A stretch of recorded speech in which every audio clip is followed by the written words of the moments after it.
Testing.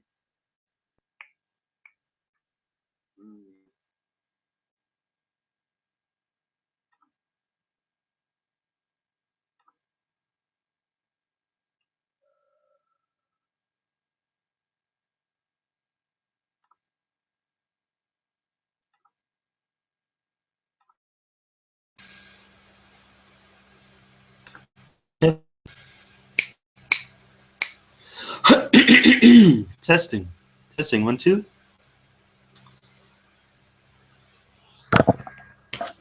Yeah.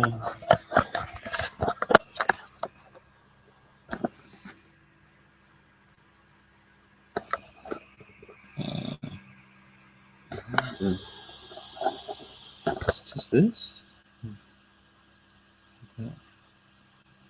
That video screen? Or that?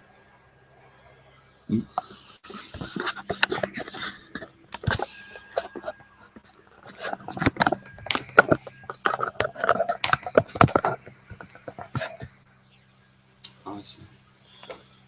Okay.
Yeah. I like these ones that have the colorful pictures. I think I definitely put a colorful picture on the cover of my music instead of the weird, like, old school printout grid or whatever.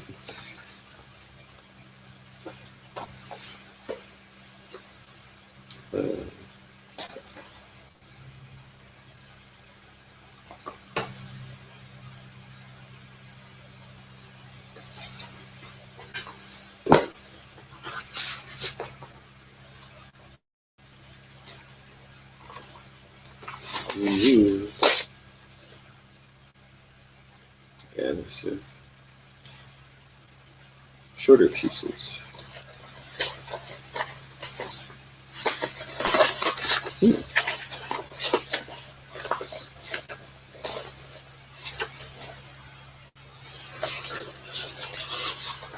Oh, this one. This is the most difficult thing I've ever had to sing for church choir. And it's ridiculous because it's just this, like, 2-page, 3-page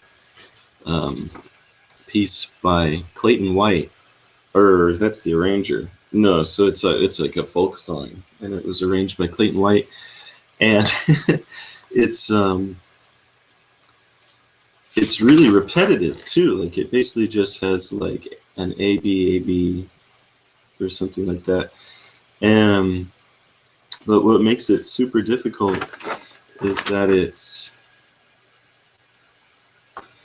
forte, and well, it's either mezzo forte or forte. But in the sections where, particularly the parts where it's forte, it has a unison bass and tenors that goes from B3 to E4. So that's the one just above the C, middle C, which is, that used to be the top of my range.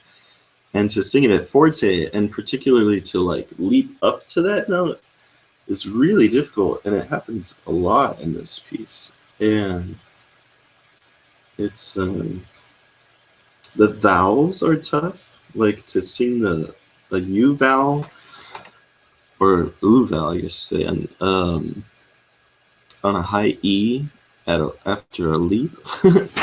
And then, the rest of it's pretty easy. Ooh. Excuse me. It has a low E as the final cadence octave for the basses. Focus. Camera. If I get a new camera, I don't know how to make it focus. Let's see.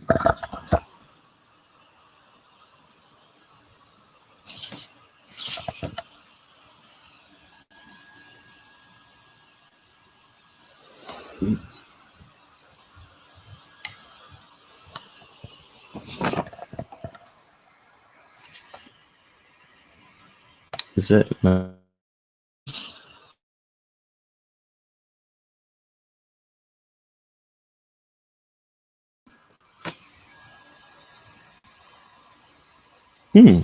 Looks blurry to me.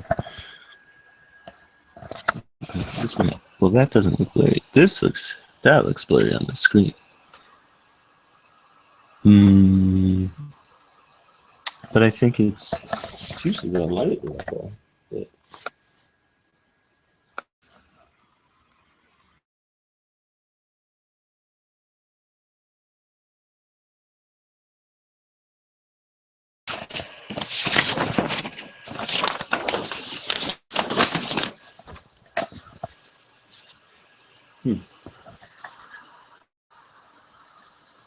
My network is experiencing difficulty. I can't focus. It's too blurry. Let's see. HT.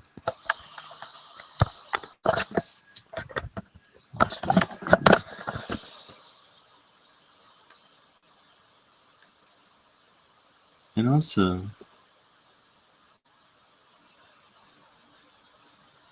it shows it reversed on my screen. Is that normal?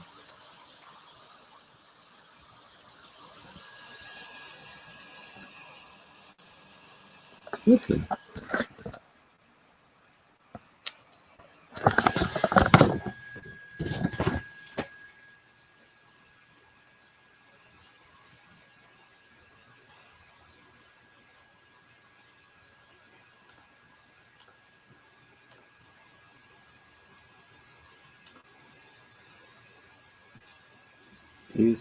Anyways, I post this link to Facebook.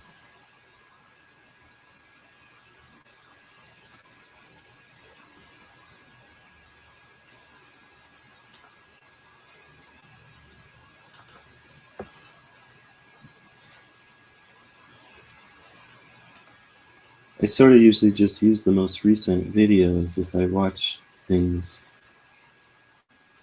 because I can see what my progress was like in the past day or something, instead of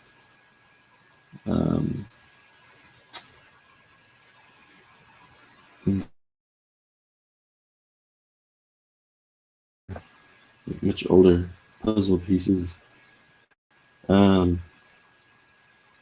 Where did I...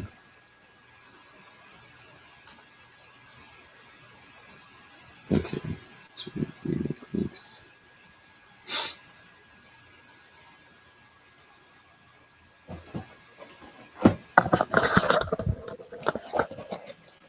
Camp Chaka.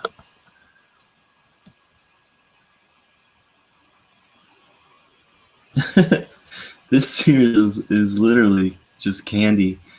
I don't know how anyone ever justified feeding it to children for breakfast. But and they all on the top here, they're like, first ingredient, whole grain. Yeah, very helpful. We got marshmallows, and these things which are supposedly whole grain, they're just like candy. So, yeah, it's reversed. What happened to that? It's reversed. Maybe it's just on the screen that it's reversed. I forget how this thing works.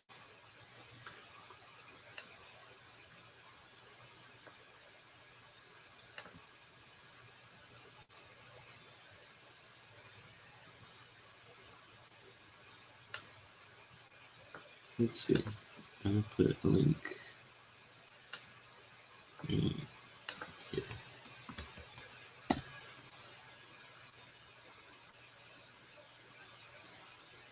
Yeah.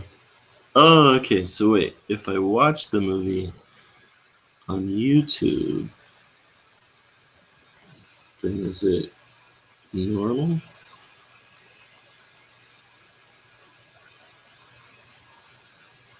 What is this thing doing? It's like spazzing out. Stop that.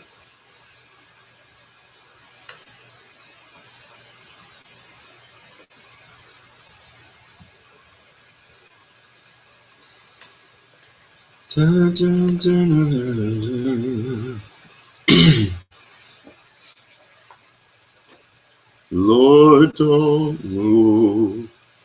Lord, don't move. What's an E?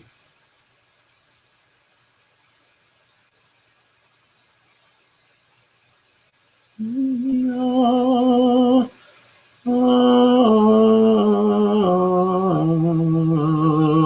Lord, don't move. Oh, that seems too low. Lord, don't move the mountain, but give me strength to climb it. Lord, don't move.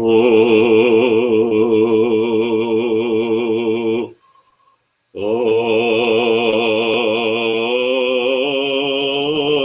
Lord, don't move.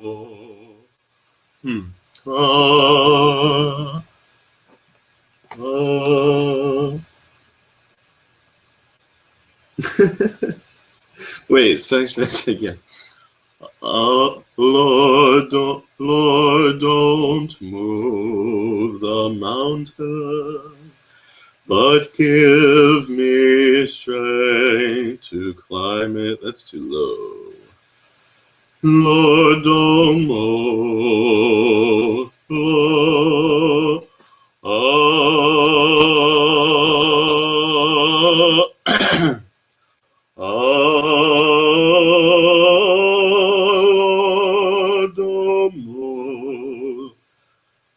Lord. Still seems too low. No, seems too low. My voice gets really weird. I sing falsetto at school, and then I sing low bass and baritone and tenorish parts at church, and my relative pitch is weird.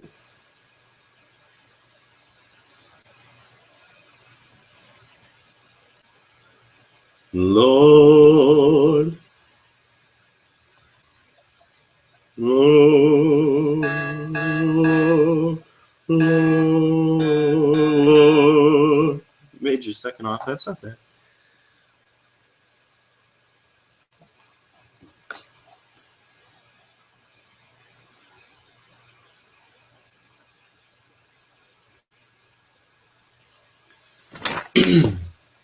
Okay.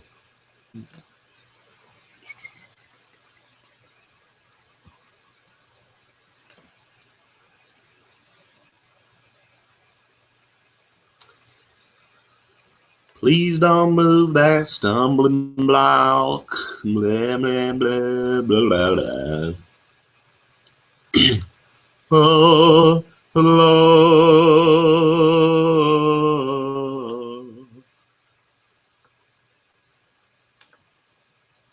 So did that actually post the link? It did. But it's broken. No. Did I not start broadcasting it? Oh, blah, blah, blah. It's broken. And is it reversed? Did I not start broadcasting it? Oh, no. So that's it. Reverses it. Okay.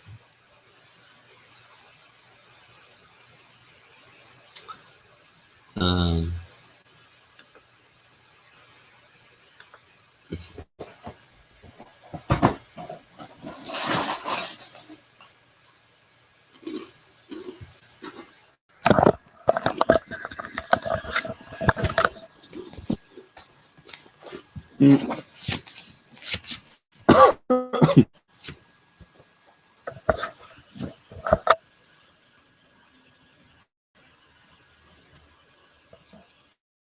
Blurry?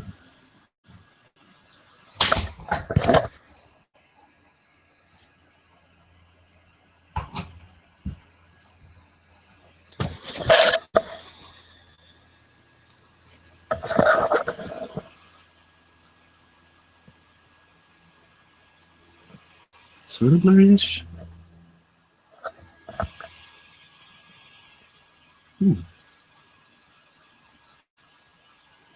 It's really blurry on my screen. Oh. I had these 5 pieces of music from church, and sort of going in order of interesting or concepts that I'm interested in from this music. Let's see, you are the light, all things new. Water of Life, that one, I just like the register shifts mostly in that one. But anyway, okay, so I have this copy of All Things New by Craig Courtney. And mostly what I like about this piece is that it has a lot of key changes, but the key changes are not, they're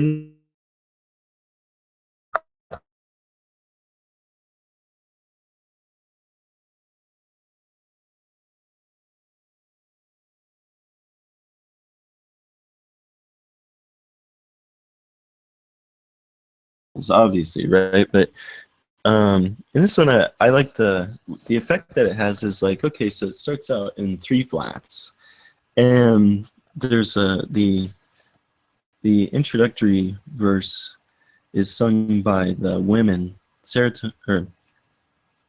soprano, alto, yeah, just soprano and alto, and then the next verse, which is not a repeat, it's a repeat, the same melody. It changes a little bit, I think, but it is in 6 sharps. D. I was just looking at the chords because it's kind of funny what it's. B, B, D, F.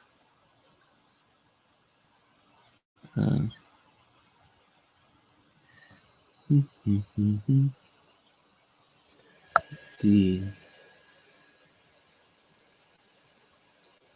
D sharp.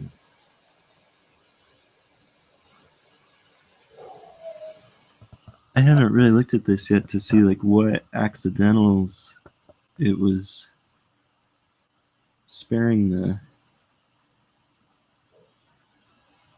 the singers from.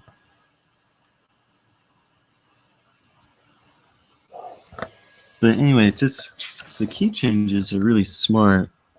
Like they're to 3 sharps.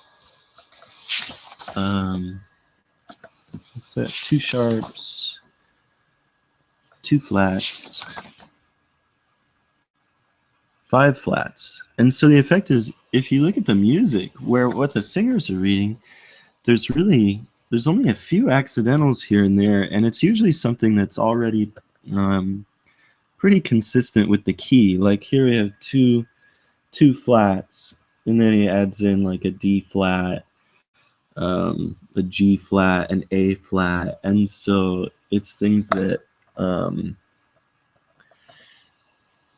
you know, it's not like,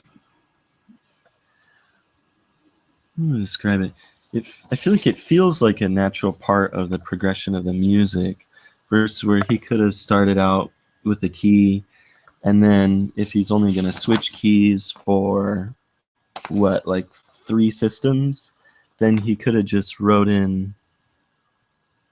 Well, no, that wouldn't work too. It had to key change, but anyway, it's tough to anticipate some of this stuff when you're writing music, and then you get to a part where you want to start writing in some other chords, and you don't know whether or not to write chords that are to write it in a different key or write it with accidentals.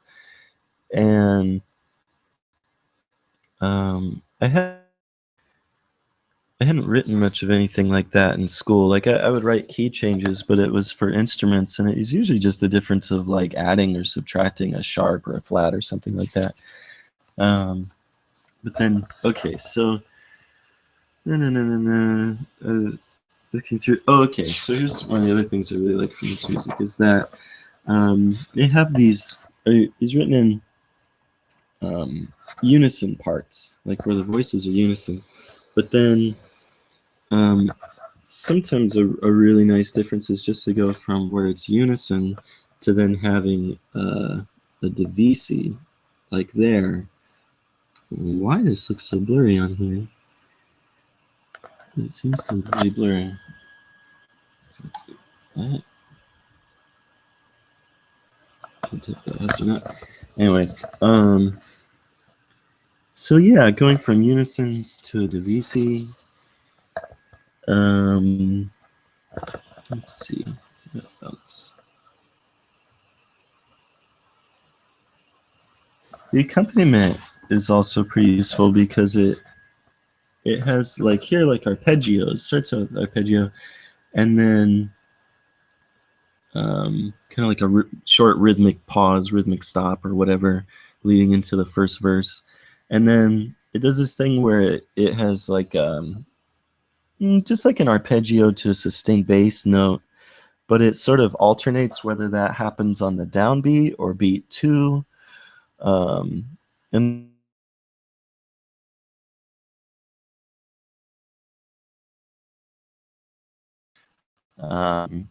could have just as easily made it sort of like more static or more repetitive, which is probably actually what I'm guessing the Brahms and the Mendelssohn piece do. But and so then once all the voices are singing, yeah, the piano accompaniment, it just does like all kinds of stuff. It does the parts in funny ways.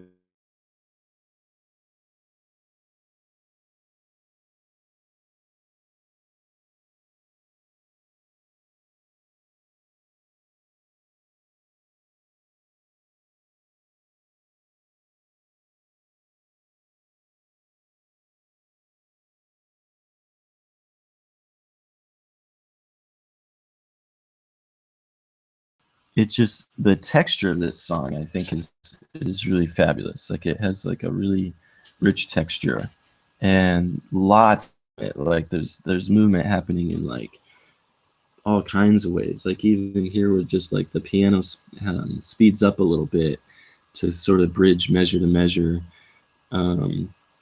Instead of, it could have just kept going, you know, with sustained notes. It didn't have to have like little rhythmic lead-ins to phrases and blah blah blah, and triplets instead of 4-count pattern, and then sustaining just specific notes.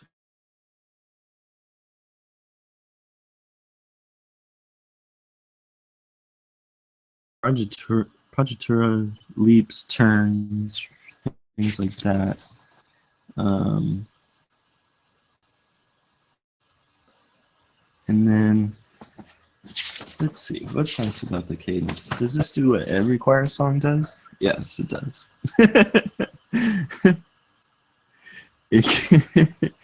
Every choir song, not obviously not every choir song, but all of our songs, except for one, I don't remember which one it was, I think, but when we went to Ireland, all of our songs and all the songs from every other choir, and I don't mean this in a negative way, but there was the cadence of the song would be, wait a sec, okay, was that. It was just chord, chord with a fermata, sustained note chord with a fermata. Oh, what do you know? And it's always like that. Like, I really don't mean this in a negative way, but chord with a fermata. Darn it, this is so blurry. Down here.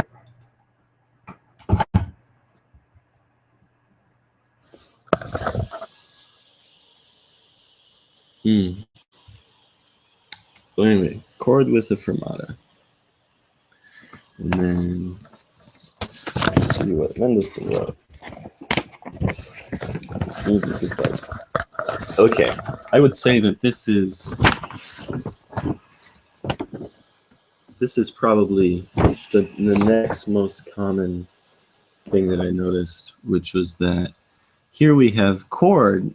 This Mendelssohn song, which I agree with what John said at church, that it is it sort of stops all of a suddenly, like the music is like really active and there's a lot of motion, and it kind of like just doesn't slow down. And then here the singers stop and the piano just goes like, oh, like do do do do do do. And so it's sort of essentially like chord with fermata, but there's this little outro bit, which I think sounds really nice. In fact, where's All Things New? Because it actually, wasn't it All Things New? No, it wasn't. One of these songs has a really nice chord outro. I maybe don't have it with me. Oh, and it was the one where the women sing the last verse and then the chord. It just has like a really nice outro, and it's sort of, in my opinion, like unsatisfying for the men's part, because the song just sort of, like, the men don't get to sing for like the last like 20 seconds and then the women stop singing this really nice part, and then the piano does something really nice, so the men have just been standing there for a little bit, and then okay, so what in this one, Mendelssohn, this one's a lot like the Brahms, where you have the singer stop singing and then it has the little outro bit that goes to the chord with the fermata, which it's like, yeah, of course, like chord with the fermata, it sounds good, right? And you want people to have, usually I guess the idea is you want people to have a sense that returning to sort of like a home point or something like that, which is the probably in a lot of these cases not the original key. Like here, if you start out in 3 flats and 5 sharps.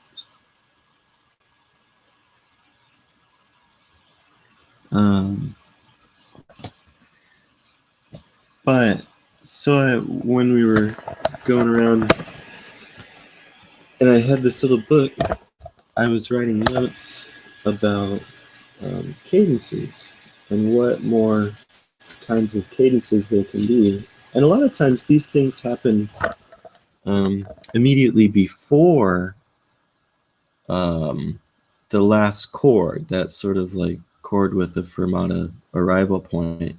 These things will happen, but far less common than you would think. Like I would say that, like, at the most of any set that I listen to, maybe 20% of the songs didn't stop with just a chord fermata and like a simple sort of cadence to the final phrase, if that makes sense. And like so I was thinking of all these ideas for things to put into the music, like subtractive cadence, where you get to the whatever the thing that the last measure that the singers are singing, if it's a chord with a fermata or not, maybe it's just a cadence of a verse or of a phrase of verse, then sort of like subtract the voice parts one by one with subtracting sustained notes or subtracting moving lines to where you're left with just one voice part that is the last part of the music. Such as like in this song, or in the song where it like it's like the men's parts drop out and then the female parts drop out at the last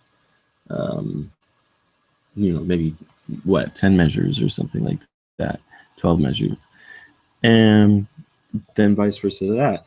Additive can add things in, add in voice parts or add in accompaniment parts. These things go for voice and piano, the same difference. Just could add in voice parts all at the end, which kind of I feel like is what like barbershop music does sometimes, or something, where they'll get to the final chord and like all the voice parts will drop out, and then there'll just be like the bass, and then they'll kind of stack the intervals on top of it slowly or something like that. And that could be like a short version of it that happens just within like 2 measures or something. But you could add in all the voice parts over the course of like 4 phrases if you want to, or something, or split it into 8 and have it just be 8 measures or whatever kind of division of it think of. And then coda, outro, that's the same thing as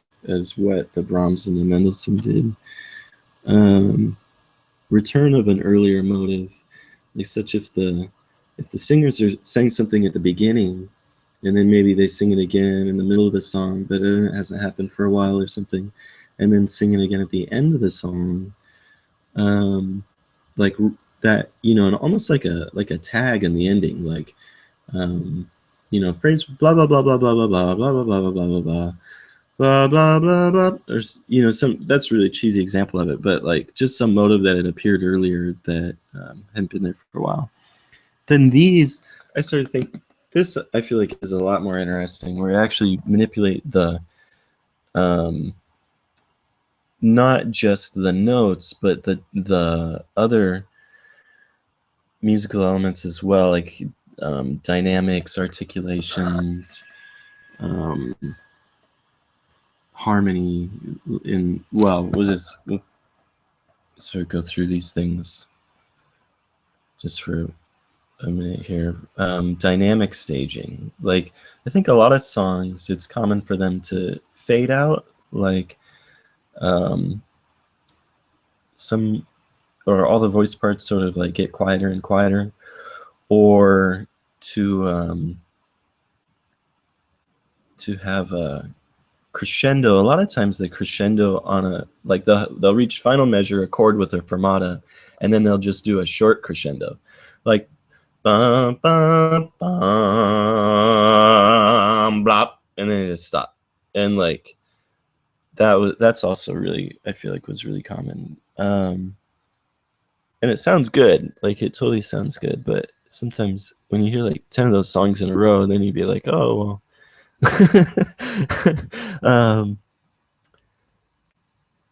These are just ideas, that's all.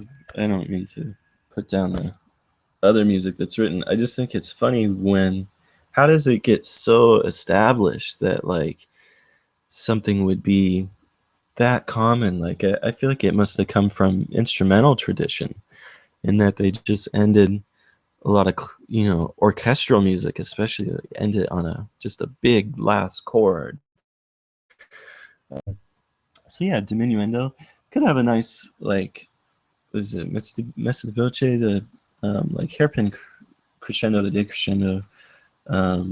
So these, I think, this page is probably the most common. But then um, this was more stuff like sudden stops, where you can have sort of like the song, you know, crescendo and crescendo and crescendo, and then just stop all at once or something like that, but not in a way where it's just like on the last chord, but where maybe it's in like mid, you know, mid phrase, or at like a certain kind of cadence within the phrase, like a half cadence or deceptive cadence or something. Um, but some way that it, you know, and it could be rhythmic too, or some other function, but such that it doesn't feel like you expect the final cadences coming, but where like it just does seem actually sudden, like the feeling of suddenness. Solo instrument voice, that's probably that's actually something I want to write the most, because it's so nice, that contrast when you've been hearing the singers like sing a lot, and um, then the final instrument, or I'm sorry, then the like accompanying instrument, um, if it does something that's like very soloistic, can just seem like really you know, like kind of surprising and unique within the music. um, so that I want to try goofing around with, and I think I'll write in at least a cello part for Christy in whatever the next choir song that I compose, and register shift. So the really common one is to hear the bass shift down to the lower octave, right? Like whatever its lowest octave can be. Um, you hear the bass be like, you're like blah blah blah, or la la la la, like then they'll add in the low octave to the bass. But what about shifting like much bigger portions of the voices in the range, like move voices to the really far into the upper register, and vice versa, really far into the lower register, move the basses into the mid, or just move the soprano or move the tenor and the alto lower, and like, you know, sort of out of the range where they were, but or move everything all at once, like, you know, have each thing like move down an octave. um, and the same thing with the harmonic shift, can shift that. I used to be more specific about what I mean by that, but like shift the harmony, um, maybe just like, you know, walk a few chords, like walk a few chords upwards or downwards, and stop in a different spot than it would have seemed like you just sort of would have been expected to stop at. Like if you reach the one chord and you came to the one chord from, you know, 1 4 6 5 1 or something like that, and then just kind of move that one chord, you know, move it two chords within the key, and then a chromatic movement that it's out of key, and then finally stop on 4 or 5 or something like that. But if you do a ritardando and etc., like you can make the music feel like it's stopping without it having to be a one chord. It's like, well, I just think it's funny to sort of always go back to the same spot. And then specific sections. What did I mean by that?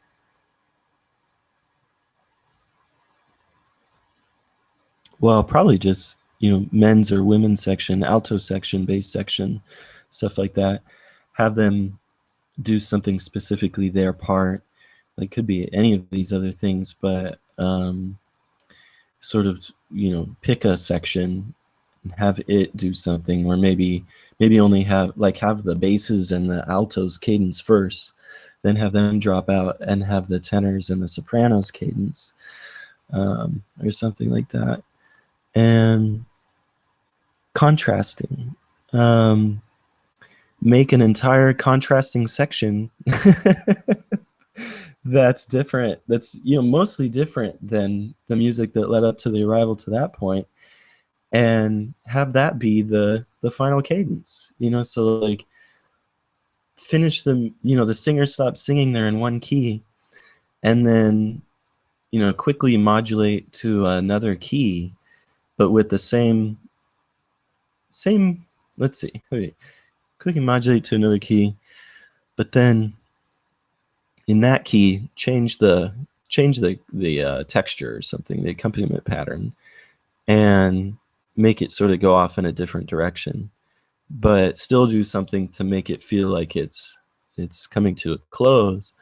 Um, doesn't, you know, it wouldn't have to be like, oh, it's a different, totally different song, but just that it, like, you know, that happens a lot too. Like the Beatles, I feel like the Beatles did that a lot. Like if you listen to Abbey Road, they'll transition these songs where they play the entire song, and then the very last thing of the song is some goofy crap that's totally juxtaposed to the rest of the song, and it just like fades out or something like that. Like, um, and it sounds really good sometimes.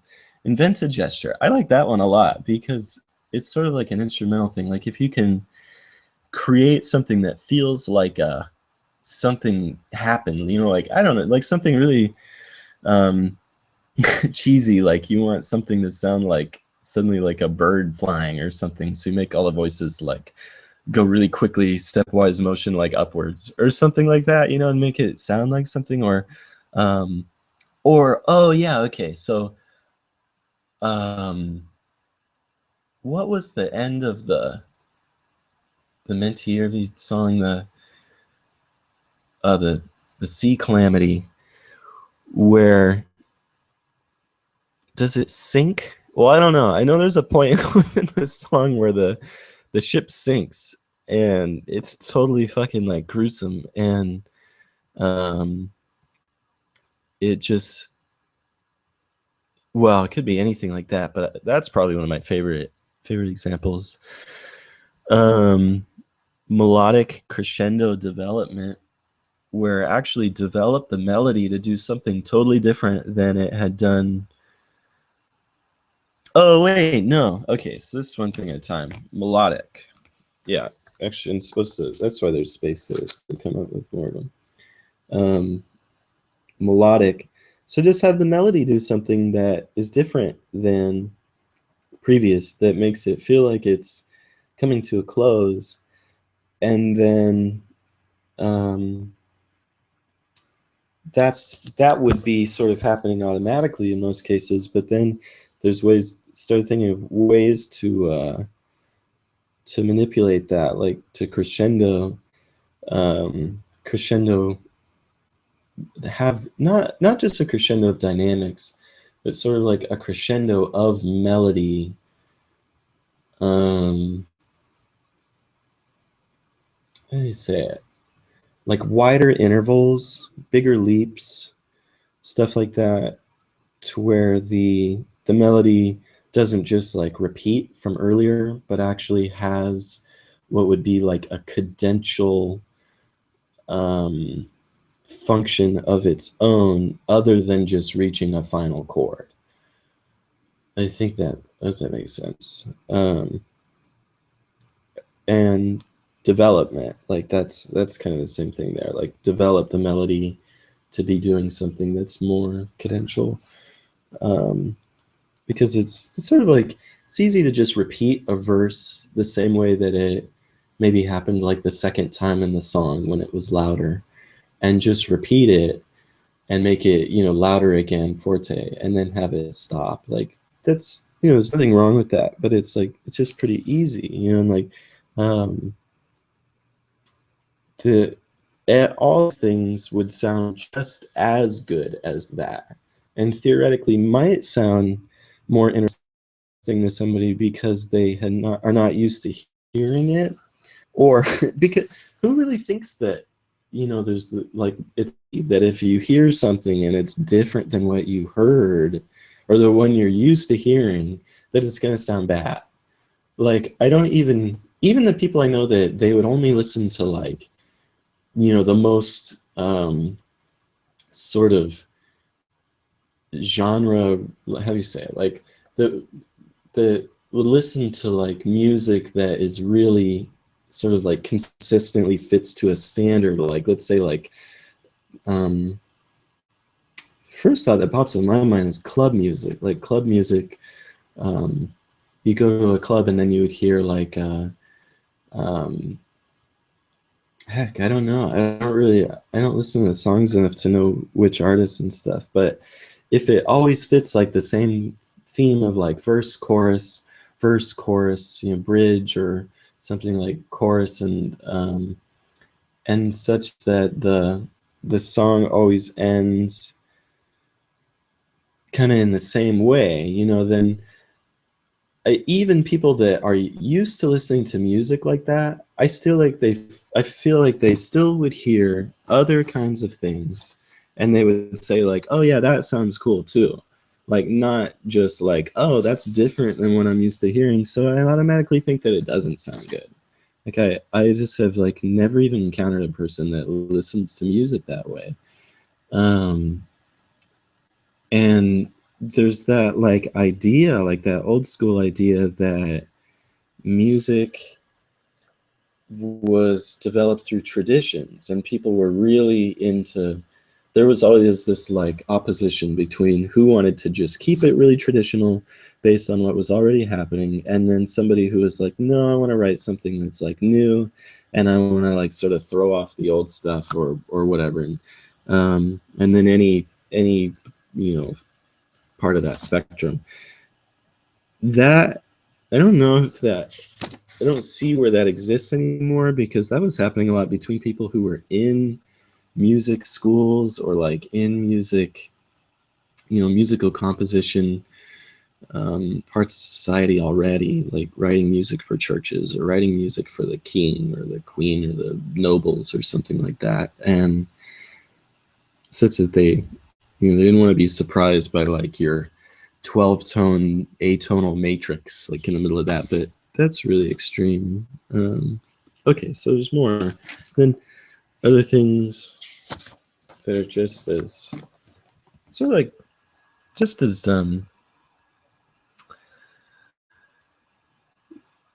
well, these I think are pretty easy to understand. Retardando, but how much can you do with it? Do you just slow down for a few measures and then stop, or do you do something else like really like different than that? Divisi, have the voice parts divide into any number of parts, which I think is what I'm probably going to try and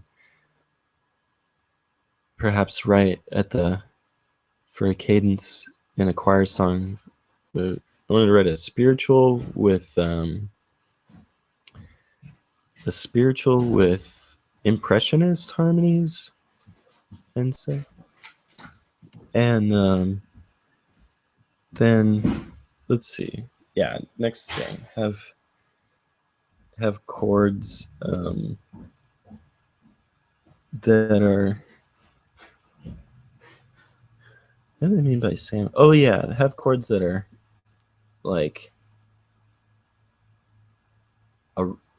say perhaps the piano outlines the inner voices of a chord, or sort of like it has that, but it's transposed by a measure.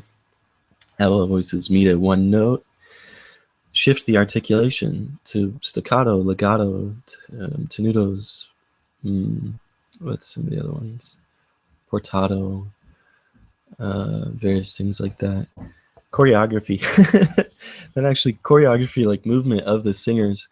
I think that I ended up agreeing with Dr. Benson, even though I didn't like choreography a lot when I was on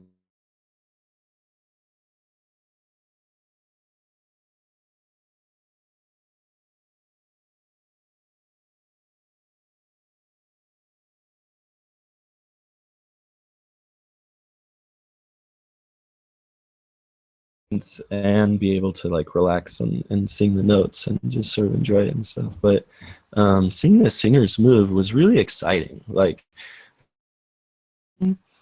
and you can't even see their mouths move or their faces as much, depending on where you're sitting. Like, seeing some movement actually is really interesting and can be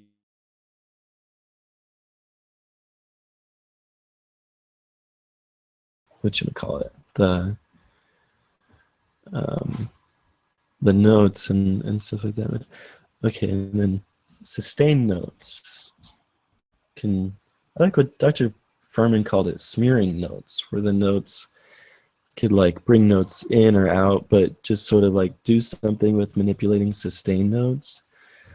And then you can add moving lines within that.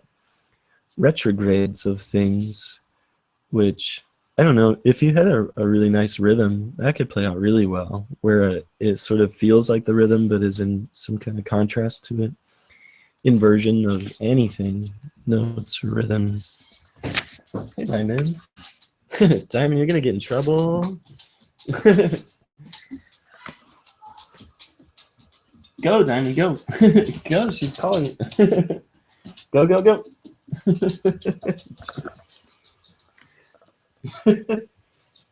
We better not touch that food, Diamond. You better know even better than that.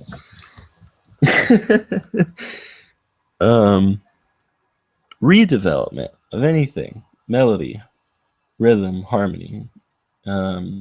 Take the same thing that was already being developed, and then just develop in a like sort of, you know, different way where it's different enough that it doesn't sound like the other thing. Random sounds or notes. Some songs did do that. What was that song about rains, where it was like raining, and at the end of the song they had everybody sort of make noises that emulated rain? Call and response. One section does something, the other section back and forth, blah, blah. Parts separate. What's the difference between that? Oh, yeah, not even just a divisi, but where they all sort of like start singing something different, and even if it's not complementary to the other parts.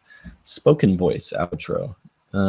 Similar to when we sing the spoken voice intro to words, that I actually thought was really cool, because it would go like, words, a letter and a letter on the string, talk, speak, blah, blah, blah, blah.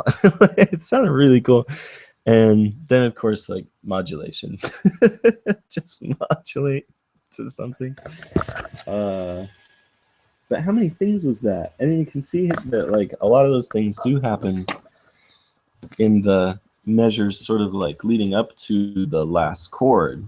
That really typically 9 out of 10, maybe 99 out of 100 back to chord with a fermata. And I mean, it's, well, okay, enough said. And then I should get food. That's just cadences. What's going to take me a long time to figure out possibly is these really nice piano accompaniment where it's doing something other than just doubling the voice parts. This one we sang a cappella. Yeah, well, this doesn't have any accompaniment with it, but this was really nice. Like, I feel like this was a great example of where something felt nice just from like harmonic development and dynamics. Because there's really not much more to it than that, but it was nice. Like, we sang it pretty good. Like accurate, I think. Like, yeah, accurate. And then, so that brings up to the Mendelssohn and the Brahms. This is How Lovely Is Thy Dwelling Place by Brahms, and He Watching Over Israel from Elijah by Mendelssohn. Hey, Figaro. Figaro, what you doing?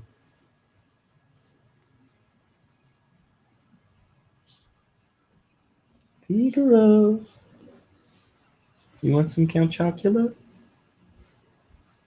Count Chocula, baby? Figaro.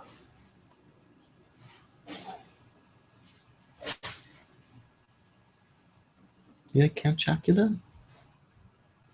Did you hear me blabbing away in here?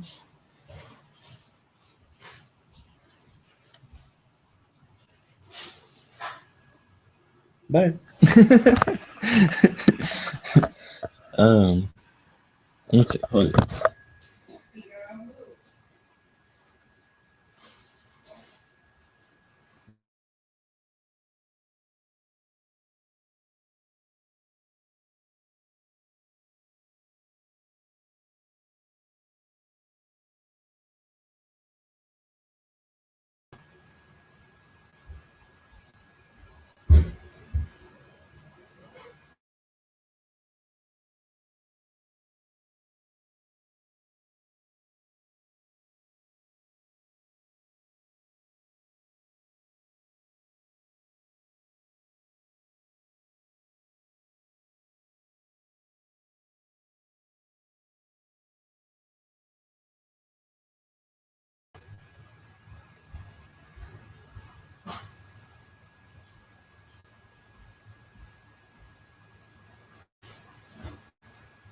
How long have I been sitting here?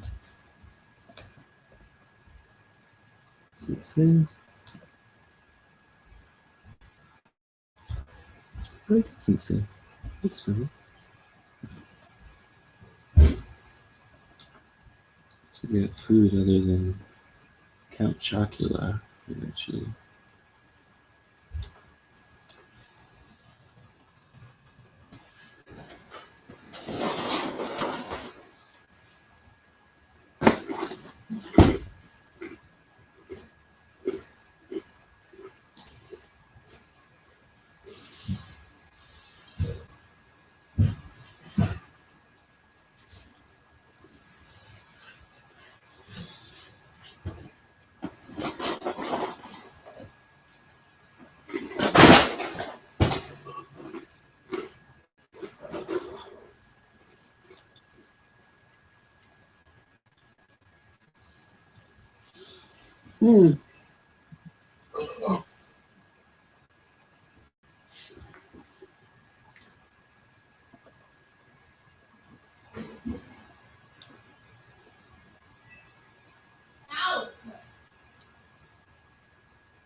Bloop, bloop, bloop, bloop, bloop, bloop, bloop.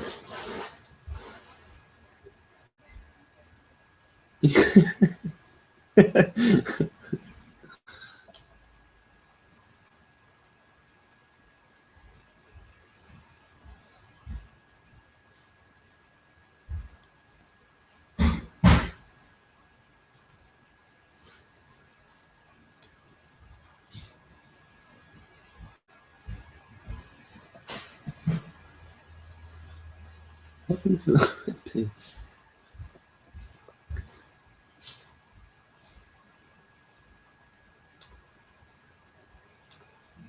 Oh.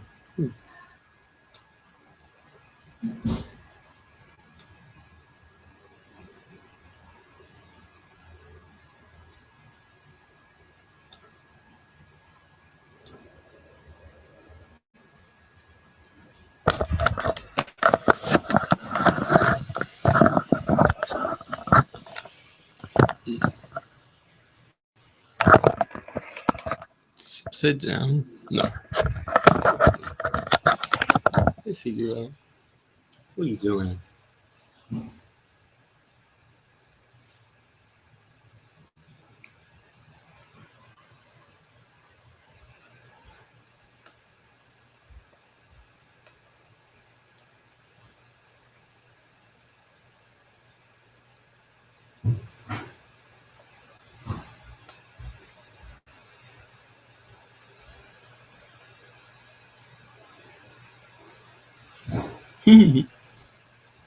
Oh yeah, Christmas music.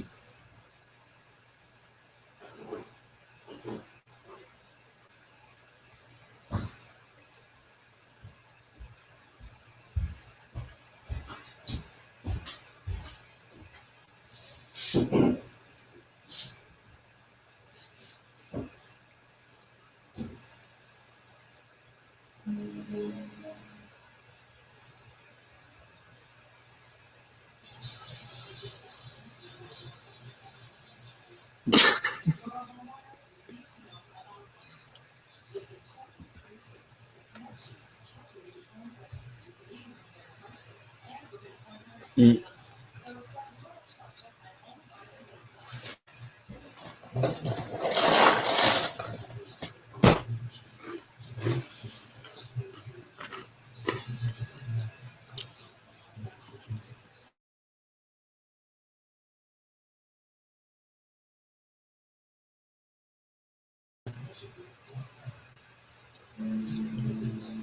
Is that blurry? It does look blurry.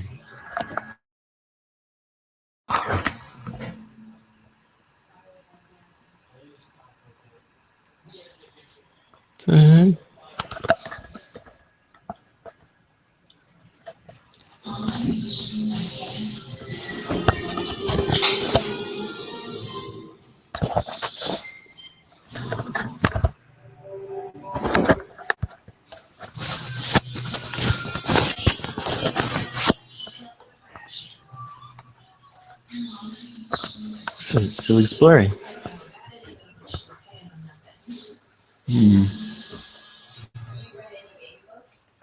Okay.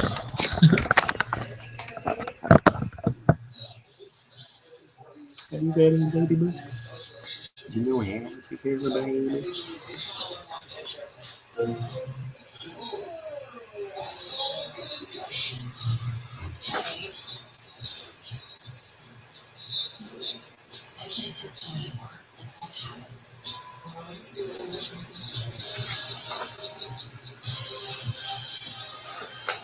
Oh, okay. Like this accompaniment pattern. Triplet arpeggios, moving bass line, middle voices filled in, chords, repeating opening motive from soprano to tenor, adding soprano back in, and then switch. Alto, and then some tenor and bass and blah, blah, blah. But most of the movement is done by the voices instead of the accompanying instrument, which is really just outlying chords, maybe doing a suspension here or there, if that. I don't even see that. Walking bass line.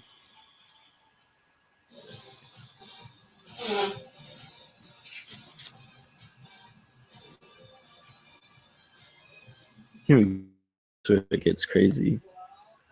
But not so much, really. It was just, there's some chromatic movement in the middle of the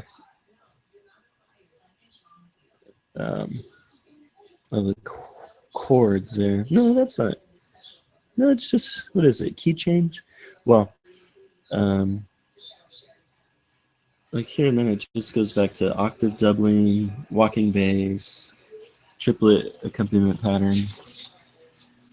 Although the one of the guys who plays piano at church was saying that this piece is quite difficult to play because it's fast, and those triplets keep going the entire time. And it changes a lot. That must have been difficult. God help him. So to figure out how to start, this is spiritual. So I think I will start with something like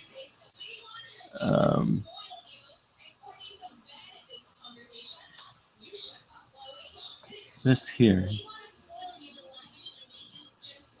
I thought it would sound really soulful and could take advantage of those really nice, like, impressionist harmonies. Maybe some like whole tone-ish scale kind of stuff. Various thirds and fourths and fifths and stuff, but yeah, I want it to be soulful, but have like that kind of like rock and rhythm, like a lot of gospel music has. But then also to have impressionist chords. Let's just write this down.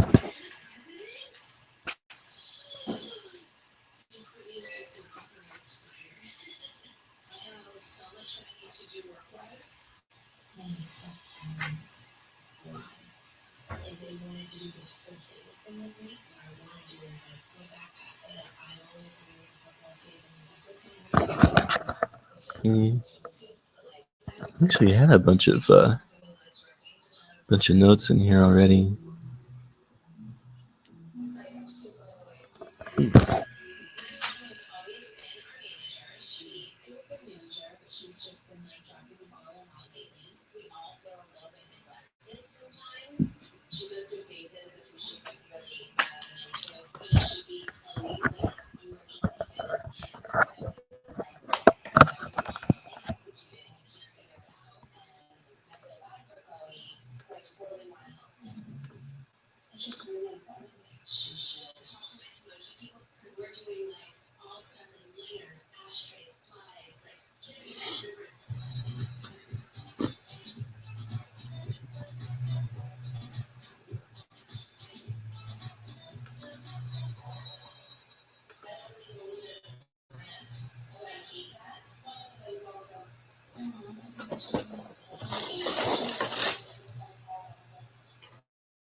What are we doing?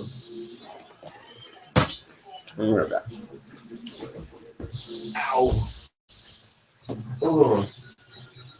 Yeah, so sad. It's out like 2 hours ago.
So this cool Bible. Let's see.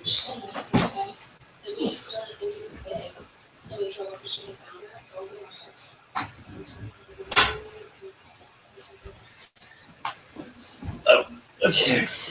I wanted to find something from Christian.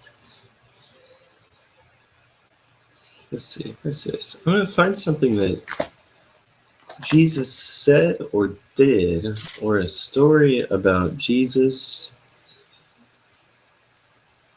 I like, of all the characters, what I know of Christianity, I love Jesus as like the way that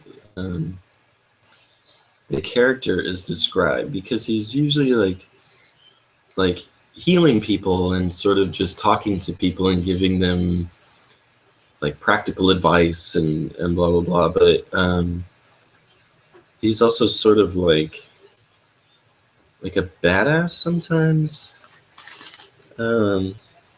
but But no, what I really wanted to, I love the like sort of theme of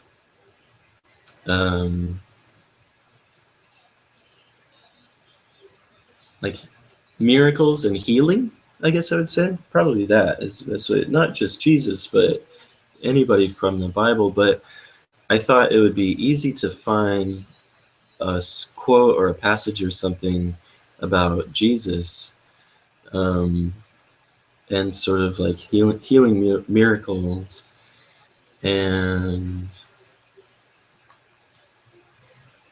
I don't, just like off the top of my head, I almost just like can't even think of anything. I don't really know much about the Bible.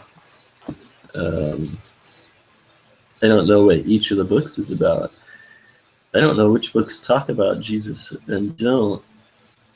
When I Google things, gets good results actually, but I know that the book of Jeremiah is a lot different than I had expected. Sort of how I got my name from.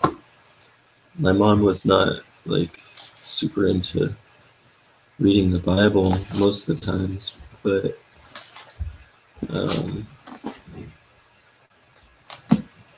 what is it? 1, 2, 1, 2, 8, 3. I don't think the book of Jeremiah talks about Jesus very much. How come these pages aren't numbered? Oh, there they are.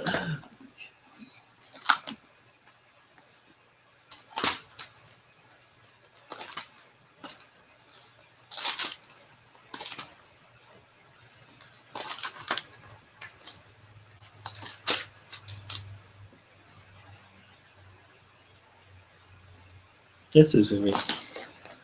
What is success? Most definitions include references to achieving goals and acquiring wealth, prestige, favor, power. Successful people enjoy the good life, being financially and emotionally secure, being surrounded by admirers, enjoying the fruits of their labors. They are leaders, opinion makers, trendsetters. Their example is emulated, their accomplishments are noticed. They who know who they are and where they are going, and they strive confidently to meet their goals. My first question is, who said that? By these standards, Jeremiah was a miserable failure. For 40 years, he served as God's spokesman to Judah. And when Jeremiah spoke, nobody listened. Consistently and passionately, he urged them to act, but nobody moved, and he certainly did not attain material success. He was poor and underwent severe deprivation to deliver his prophecies. He was thrown into prison and into a cistern. He was taken to Egypt against his will.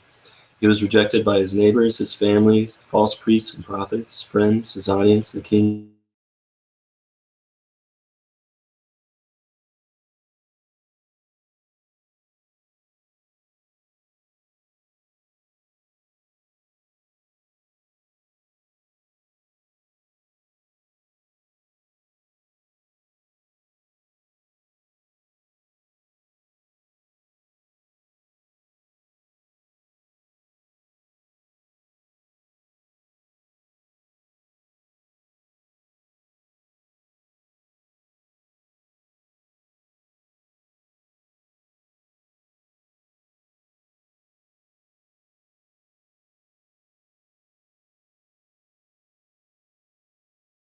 Jerusalem.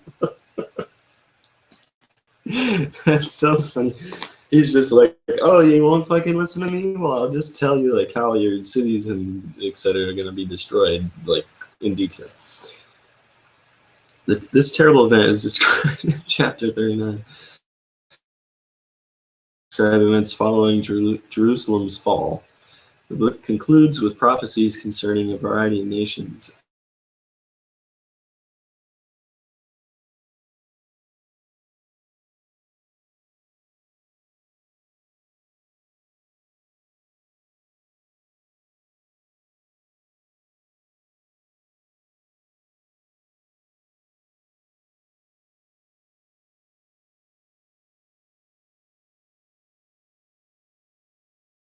Commit themselves to anything, really.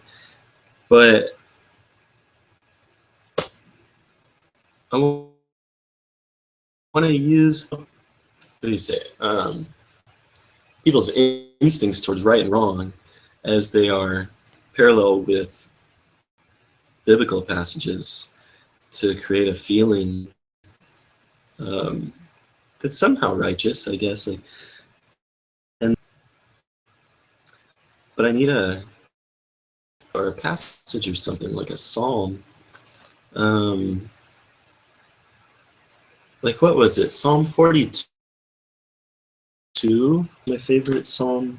We sang choir songs about that.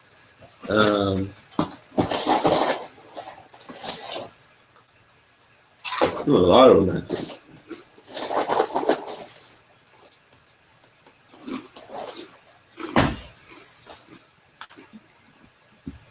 That's good.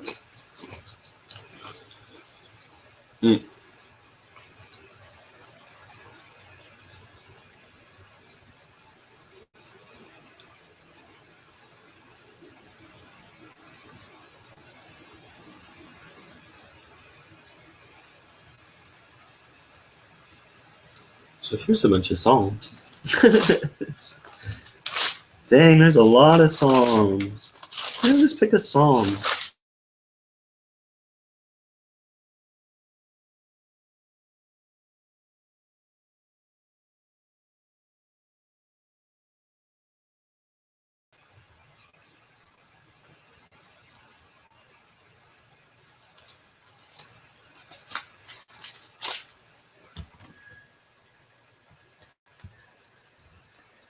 Whoa. Computer. Dang.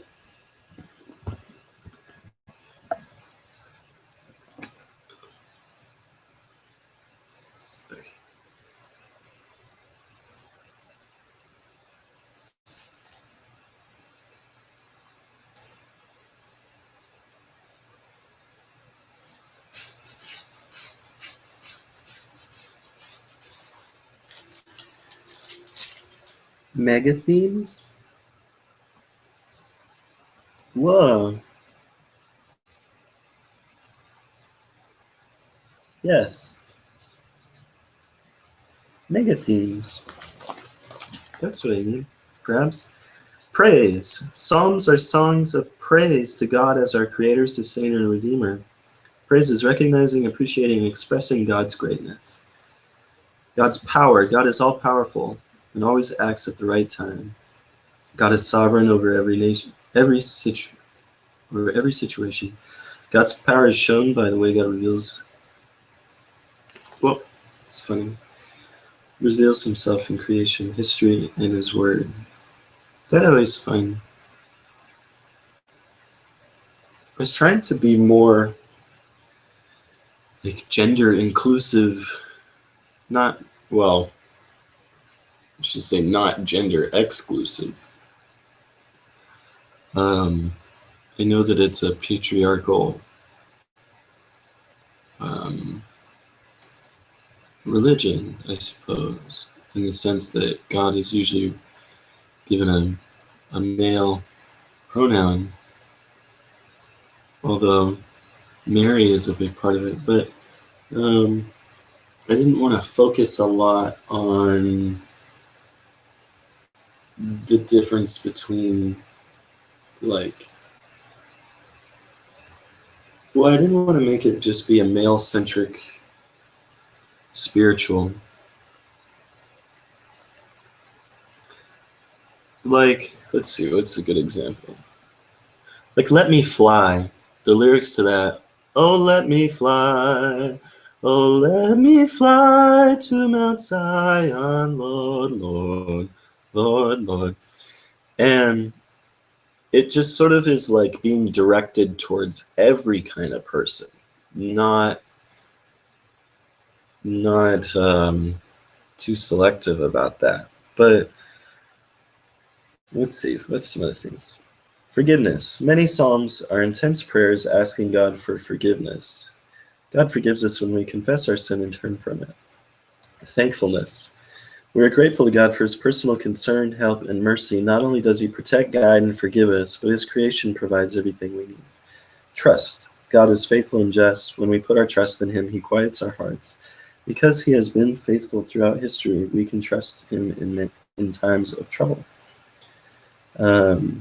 These are these mega themes of the Psalms. So,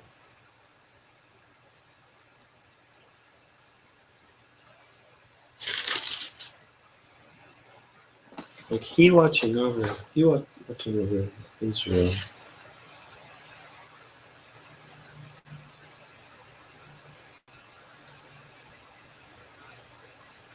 It's so short. These are entire lyrics to he watching over Israel. He watching over Israel slumbers not nor sleeps. Shouldst thou walking in grief languish? And that got turned into 15 pages of music that is very, like, very diverse in its construction. And that's, I think, what I would perhaps like is something really concise like that. Like just some short passage about healing or miracles. Jesus.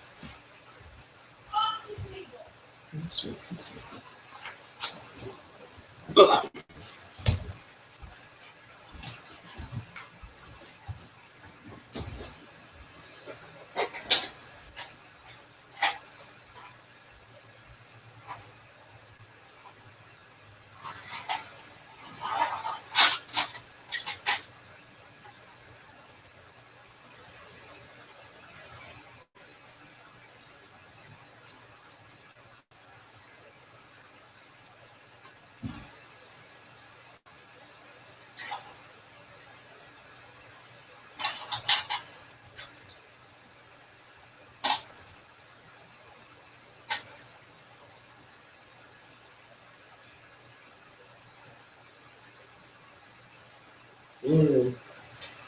No.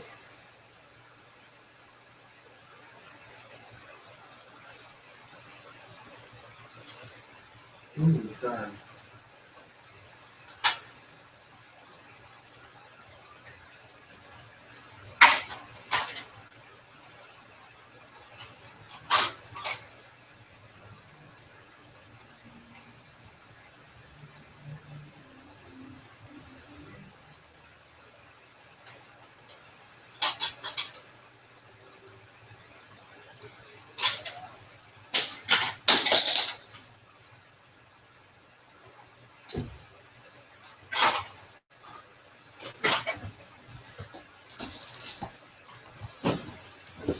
Oof.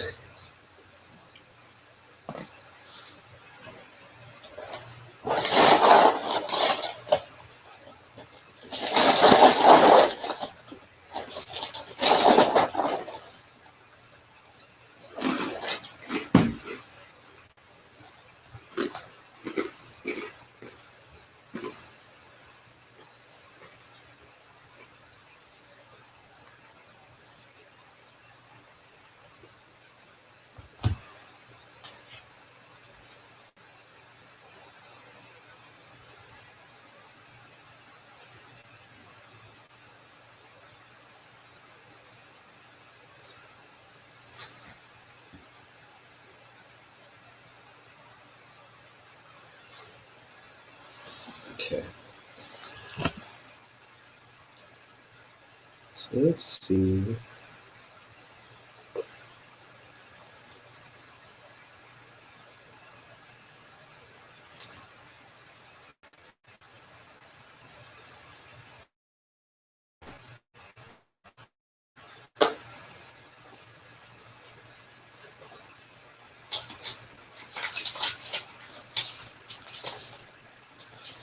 Some possible passages.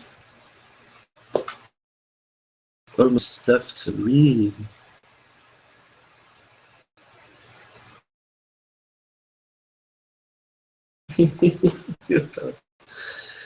um,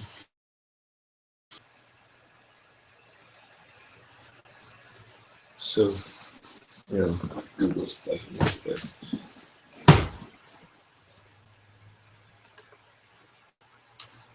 So if I say, well,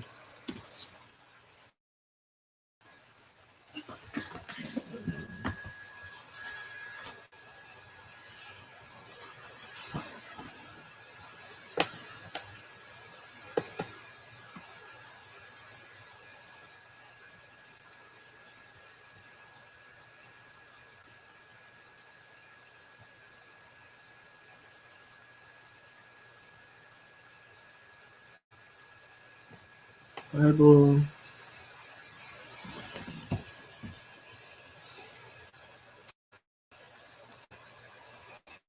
passages about miracles.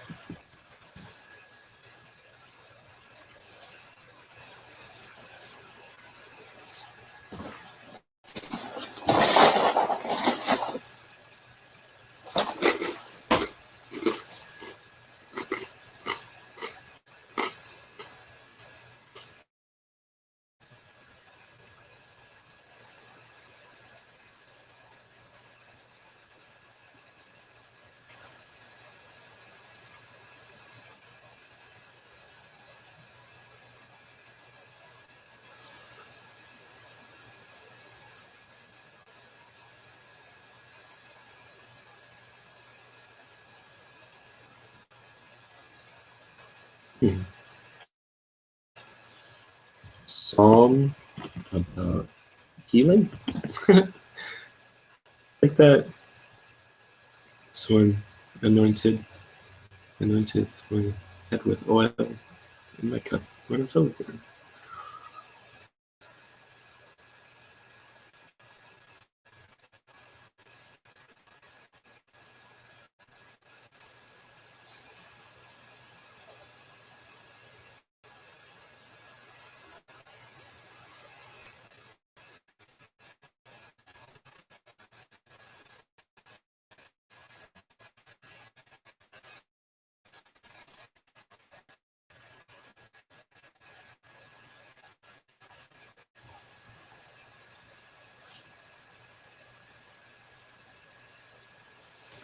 Let's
Hmm.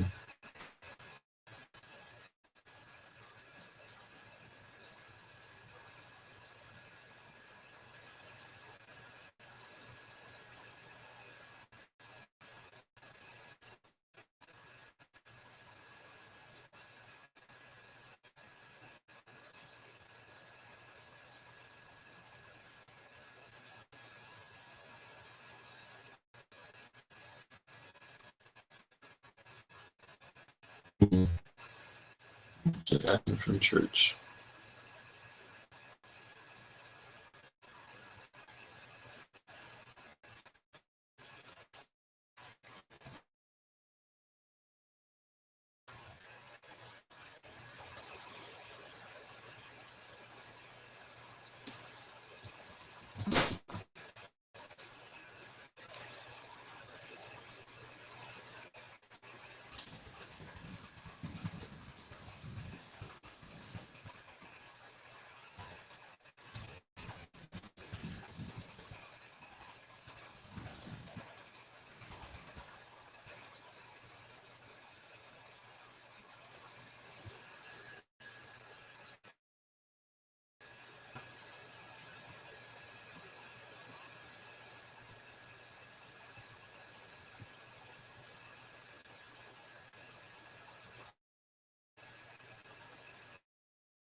Like this, maybe something to worship the Lord your God, and His will take away from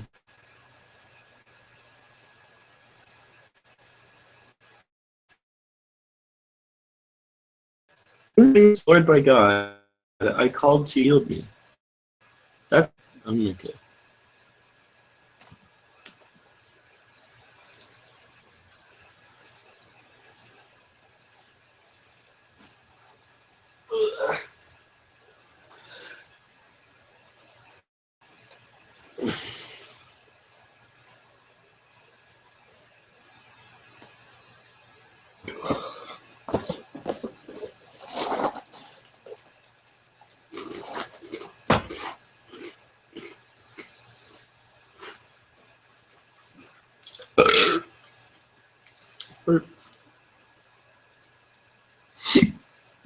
Oh my God, this chocolate poisoned me.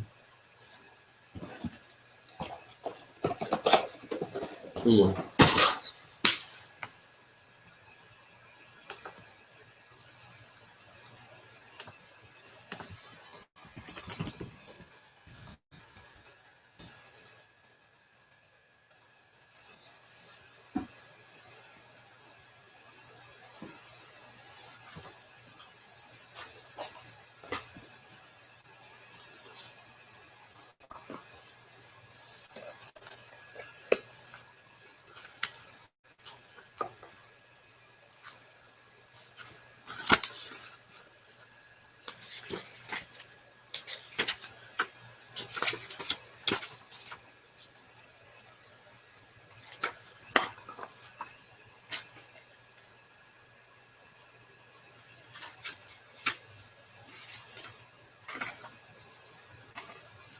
Okay.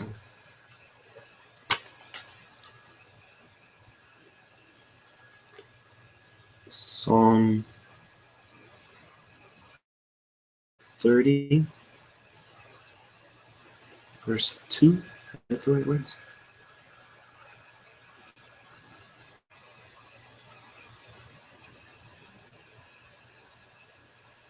Help and healing.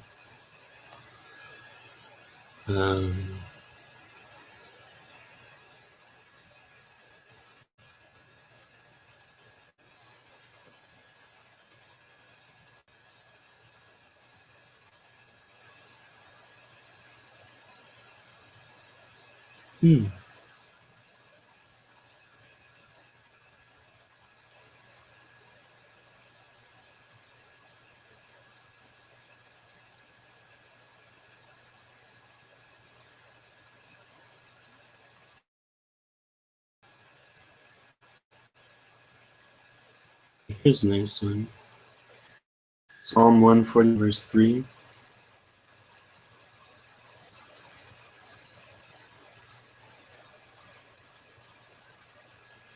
He heals the brokenhearted and binds up their wounds.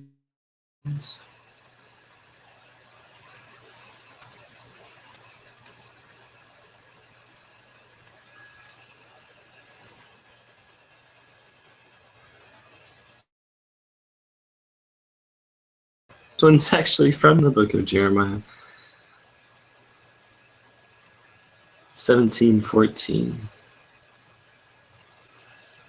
Heal me, Lord, and I will be healed. Save me, and I will be saved. For you are the one I pray. Heal me, Lord, 'cause you're pretty cool. Matthew 9:35.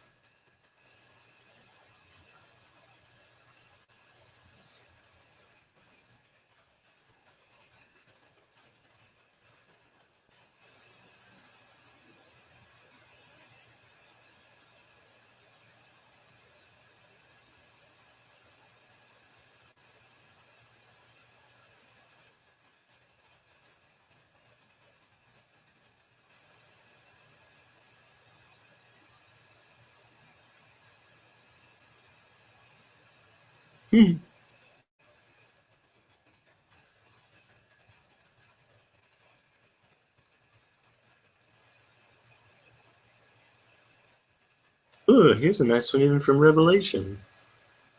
The Apocalypse Destruction book. That's probably, I swear, this is like the reason why, most particularly, I didn't like Christianity when I was a kid, was because of the book of Revelations just flat out saying that we're all going to die some terrible, terrible death.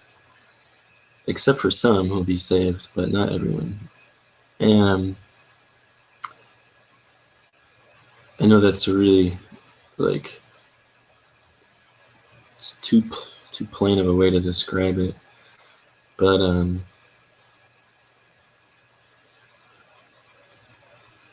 scared the shit out of me, and I really didn't like it.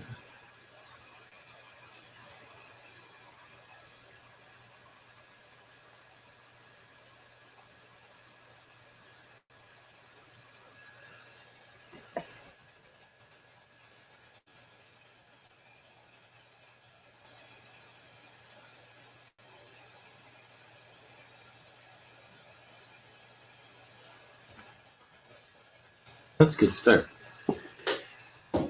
Lunchtime.